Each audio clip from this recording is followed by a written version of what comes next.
Muy buenos días, señor Intendente, autoridades, queridos amigos. Gracias por la presentación. Hace hoy exactamente 174 años, Rosario comenzaba la etapa más trascendente de su historia, al ser declarada ciudad por el gobernador Domingo Crespo. Una fecha bisagra, claramente. Hay una Rosario antes y una después de aquel 5 de agosto de 1852. Para comprender, para dimensionar la importancia de ese momento, los invito un poquito a cerrar los ojos y viajar en el tiempo para tener el contexto. Ubiquémonos en aquel año 1852, el mundo era totalmente diferente. Por ejemplo, cruzar el Atlántico de Europa a Sudamérica llevaba de 40 a 60 días, en barcos que en su gran mayoría eran a vela.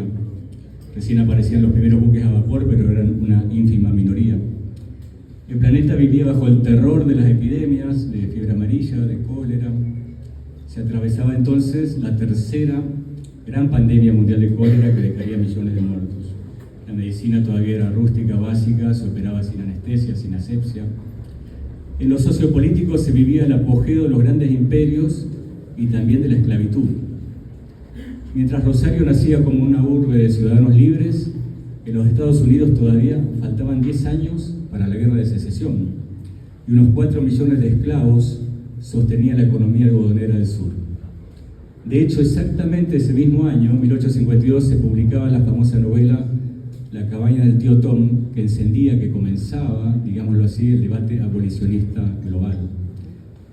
Aquí al lado, Brasil, bajo el mando de Pedro II, sostenía buena parte de su riqueza cafetalera con el trabajo masivo de esclavos, que se aboliría recién en 1888. En Europa, Francia se convertía nuevamente en imperio bajo el mando de Napoleón III. En España reinaba Isabel II en medio de fuertes conflictos internos, y en Inglaterra nada menos que la reina Victoria lideraba ese auge industrial británico ya con 15 años en el trono. Aquí dentro de la Argentina, en 1852, moverse, viajar de una población a otra era una odisea. El ferrocarril no existía todavía, la primera línea se inauguraría 5 años después en Buenos Aires, y en Rosario el tren llegará recién en 1870 con la línea central argentino a Córdoba que inauguraría Sarmiento. Todo el transporte terrestre dependía exclusivamente de la tracción a sangre, caballos, bueyes, carretas, a través de huellas de tierra que si llegaba a llover se transformaban en barriales prácticamente intransitables. La conectividad se fundaba en lo que era el antiguo Camino Real y era un sistema de postas. Unir Rosario con Córdoba llevaba de 15 a 20 días.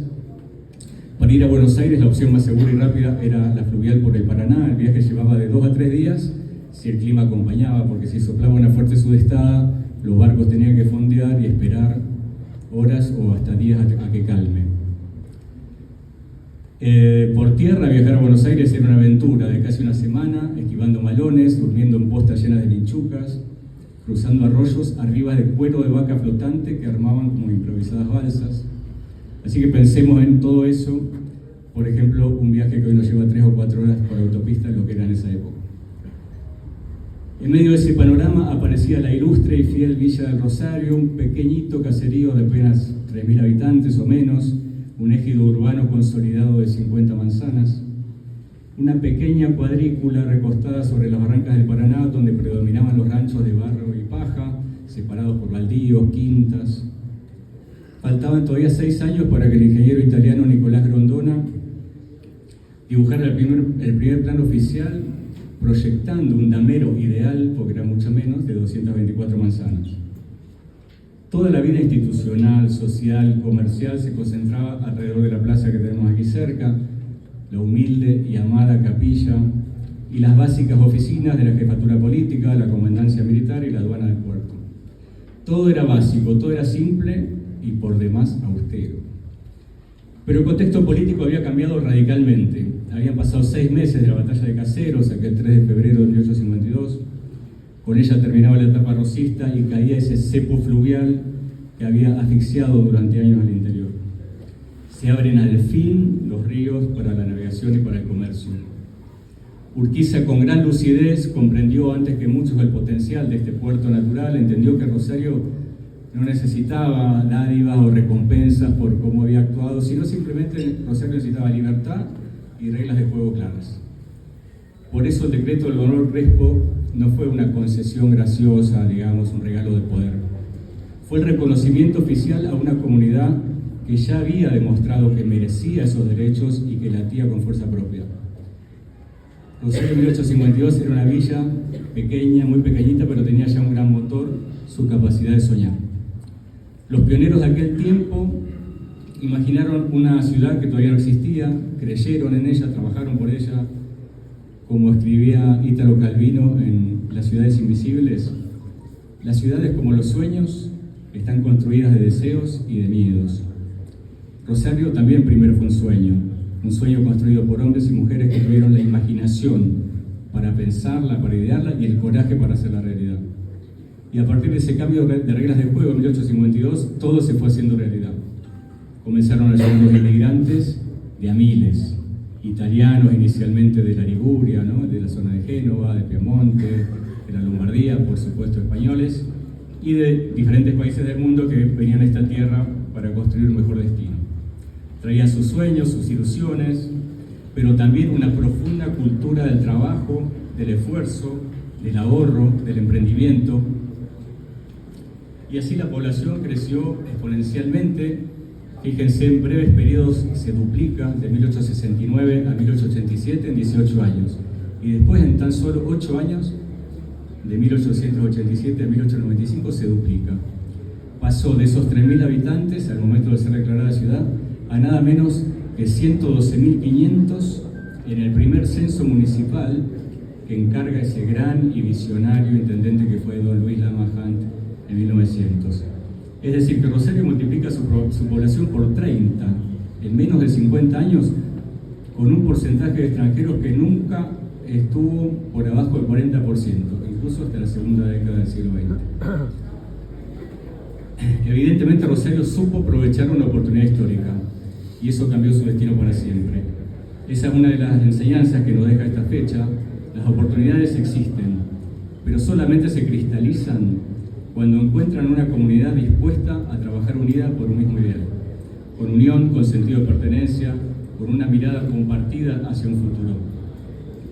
En pocos años Rosario alcanzó un desarrollo extraordinario, y no solo en lo económico, que eso hubiera sido normal, sino también en lo urbanístico, lo sanitario, lo cultural, lo social, lo deportivo, lo arquitectónico, y lo hizo sin ser capital provincial ni capital nacional, y con las burocracias muchas más veces en contra que a favor. Muy pocas ciudades del mundo pueden decir eso. Ese crecimiento, creo yo, tuvo una explicación bastante simple. Generaciones enteras comprendieron que el progreso personal y el progreso de la ciudad formaban parte de un mismo proyecto. Muchos de ellos, muchos comerciantes, esos comerciantes, empresarios que vinieron y prosperaron, también interactuaron muy virtuosamente y construyeron hospitales, teatros, museos, escuelas, instituciones solidarias. Entendían que devolverle algo a la ciudad era una forma necesaria de agradecer ese marco que les había permitido prosperar. Ese profundo sentido de pertenencia sigue siendo uno de los legados más valiosos también que podemos rescatar. Como decían en la apertura, hay que decir que esta vez el 5 de agosto tiene un significado más profundo, especial. Es la primera vez que celebramos este aniversario, este momento histórico como ciudad autónoma, un reconocimiento largamente esperado, necesario, que fortalece nuestra identidad y que también, como todo logro, trae aparejada una mayor responsabilidad. Rosario ocupa un lugar estratégico para la Argentina. Desde esta región y por este río sale una parte fundamental de las exportaciones de nuestro país hacia el mundo. El complejo agroexportador de Timbúes de Arroyo Seco, en esos 70 kilómetros, es el mayor nodo agroexportador de todo el planeta, superando en 2025 a Nueva Orleans y a Santos. Aquí se genera una enorme riqueza para el país, y es legítimo plantear que una parte más justa de ese esfuerzo quede o regrese para fortalecer el desarrollo de Rosario y su región, para que no exista gente necesitada en una zona tan rica. Este, creo, debe ser un objetivo clave, debería constituirse en una política de Estado rosarina dentro de una Argentina más federal. Si algo demuestra la historia es que el capital rosarino más valioso quizá nunca fue su ubicación geográfica, sino que su mayor patrimonio siempre fue el empuje de sus vecinos, su capacidad de crear, de emprender, de organizarse, de construir comunidad, sus valores que no se oxidan, por más que estemos en tiempos de IA y demás, son los valores, siguen siendo los valores basales. Por eso la historia tiene tanto para enseñarnos. Estamos convencidos de que tenemos una historia muy valiosa que puede iluminar el presente. Tenemos el desafío de volver a lo mejor a nuestra esencia. Esa es una de las ideas que siempre machacamos en Valor Rosario, nuestra historia como faro del presente. La experiencia del tricentenario vivida en 2025 fue muy valiosa, con una serie de acciones y concreciones que dejaron un legado muy importante, que felicitamos, pero hay que perseverar. Estoy convencido que todavía tenemos una deuda: enseñar más la historia local en escuelas primarias, secundarias, universitarias. ¿Cómo vamos a cuidar, cómo vamos a amar profundamente algo que no conocemos? Hay un círculo virtuoso que nunca está de más recrear. Quien conoce, valora. Quien valora, cuida. Quien cuida se siente orgulloso, y de ese orgullo nace el sentido de pertenencia. Rosario puede mirar con satisfacción todo lo que construyó históricamente, pero a la vez necesita volver a tener pioneros. Pioneros del siglo XXI, rosarinos convencidos de que el destino de la ciudad también depende de ellos. Porque de esta ciudad podremos irnos, muchas veces nos hemos ido, pero nunca alejarnos. La patria de la infancia siempre viaja con nosotros, es insustituible. Y llego al final con un razonamiento muy simple. Pensaba que si hubiese que elegir un verbo para expresar lo que Rosario necesita de nosotros, yo elegiría al menos sin duda el verbo sumar. Sumar ideas, sumar esfuerzo, sumar cultura, sumar respeto, sumar solidaridad, sumar esperanza.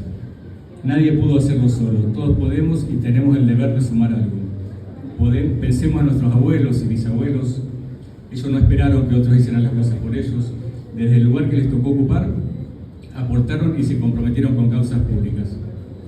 Cuando miles y miles deciden sumar, desde el lugar que les toca a cada uno, una sociedad encuentra fuerza y argumentos para escribir sus mejores páginas. A mediados del siglo XIX hubo una generación que creyó en Rosario antes que Rosario fuera la ciudad que hoy habitamos. Gracias a ellos recibimos una herencia hermosa.